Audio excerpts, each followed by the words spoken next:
In this video, I just want to show you how you can adjust your refresh settings for your pivot table in Excel. You can actually have a pivot table refresh whenever you open the sheet, refresh in any given period of time, or you can just have it click refresh whenever you click refresh or refresh all. So first you're going to go to your pivot table and then click inside your pivot table somewhere. After doing that, you're going to see a pop-up with two different new windows, pivot table analyze or design. Then click into the Table Analyze tab. Over here, you can just click refresh. It's not like data collection, but if you click refresh or Alt F5, it just refreshes the specific pivot table that you're clicking in. Or you can click this drop down right here. You can click refresh again, refreshes the pivot table that you're in. Or you can click refresh all, and then that will refresh all of the pivot tables that's in your workbook.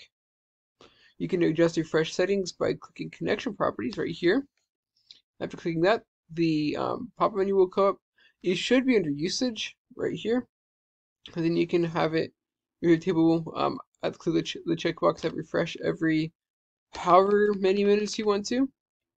You can have it refresh when it's opening the file, or you can even choose to have it refresh the connection or refresh all, or just unclick that if you only want the pivot table to refresh whenever you specifically want to refresh the pivot table. Or you can have multiple of these clicks. So let's just say you wanted to have a pivot table refresh once you open it, and you wanted to have it refresh every single hour. You could click all of them.